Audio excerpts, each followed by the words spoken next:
Hello, this is Kim with Yoga for Knitters. Welcome back to another episode.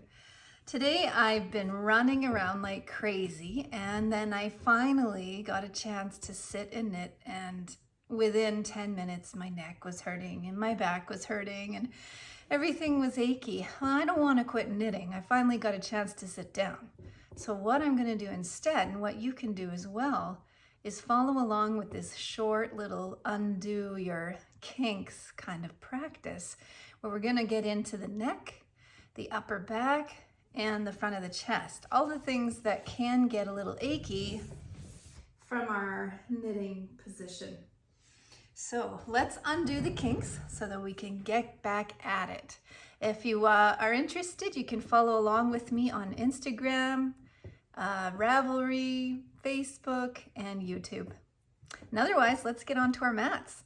Okay, we're going to start on all fours. And just run through a few cat-cows. But before you begin, I want you to pay attention to your grip, the way your hands are on the mat. First of all, you want your hands right under your shoulders. Secondly, a gentle, tiny little bend in the elbow.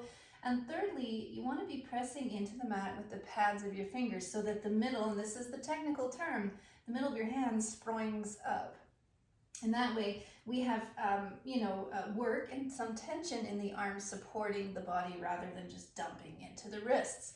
It helps to save those wrists, which are so important for knitting.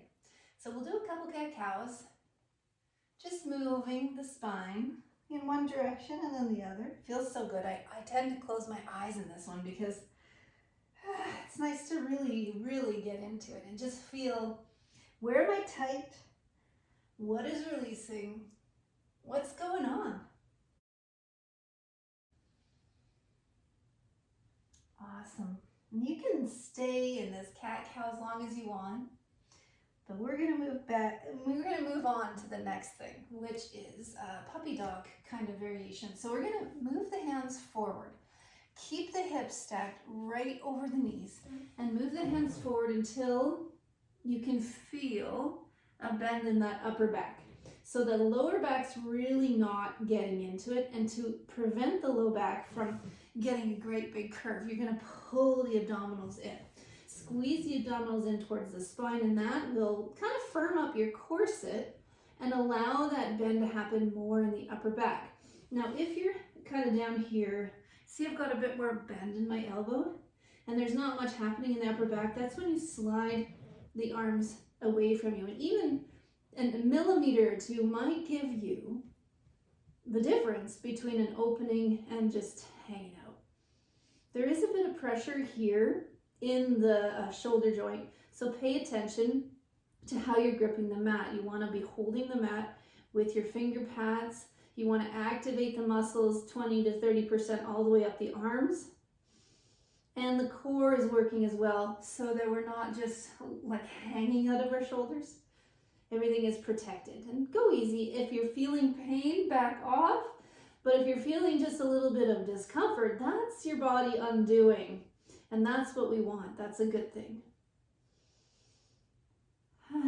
And now, just to juxtapose this back extension, we're going to slide forward until our elbows are right under our shoulders. Now we're in Sphinx Pose. The hands, if it works for you, are flat on the floor. We're pressing down into the elbows. We're drawing the shoulders away from the ears. And now you can see that that bend is in the low back. I want you to pay attention to the little bone right in the middle of your throat and feel that bone moving backwards slightly. That does take the bend a little more intensively into the low back, but it also helps to work the muscles in the back of the neck and the back of the shoulders, which are the muscles that help to keep us upright after all of that forward head bending that we tend to do when we're knitting.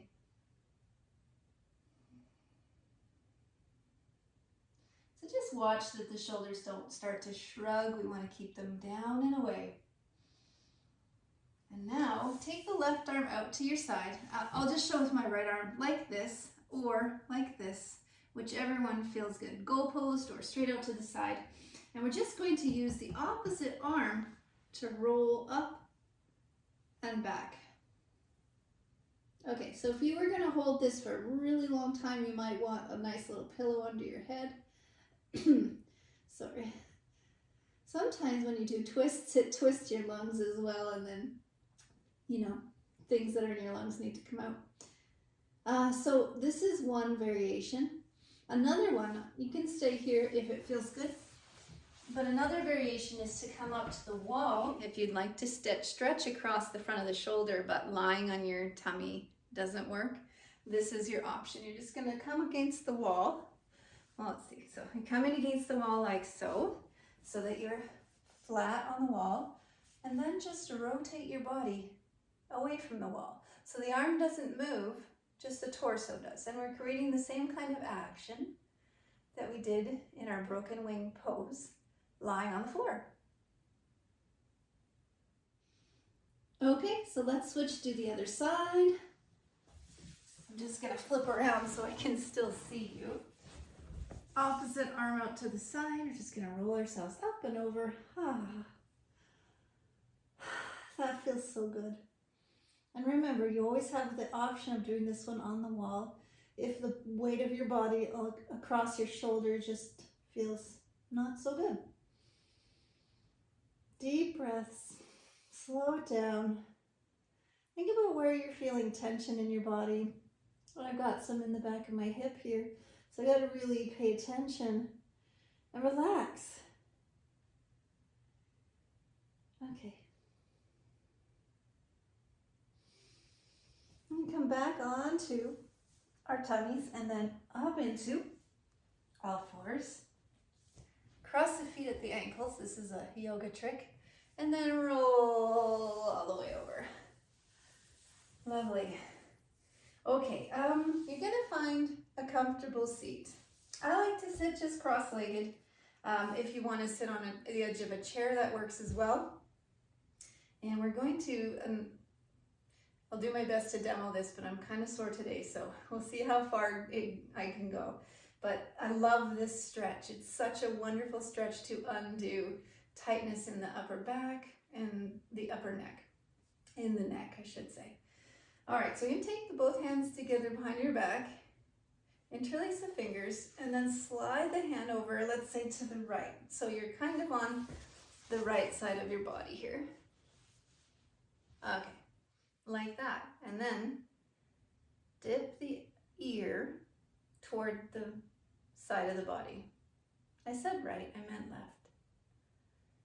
Classic yoga teacher mistake. Okay, so we're feeling it. I'm feeling it all the way from my ear, down my neck, into the traps, down my shoulder. It's really good. The abs, as always, are engaged. They're working. They're keeping you upright. And the bend is only from the neck. And then if you'd like to go a little bit deeper, just nod yes. And sigh if it feels good.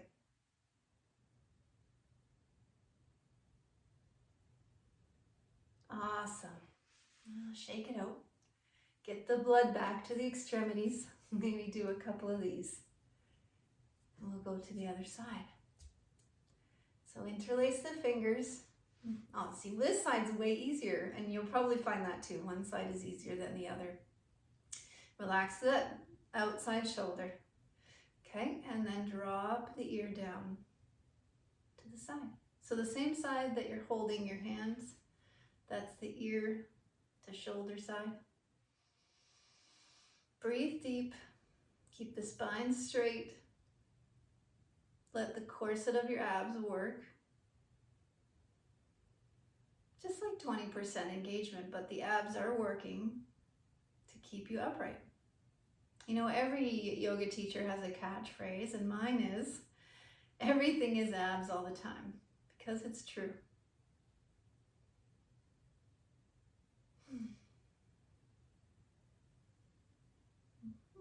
If you'd like to go a little deeper, maybe nod a gentle yes. And remember, no pain, no pain.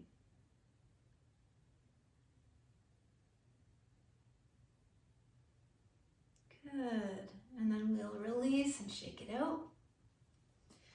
Wave those arms and check in. How does everything feel now? Are you ready to get back at it? I know I am. And so, until next time, thank you so much for practicing with me. Namaste.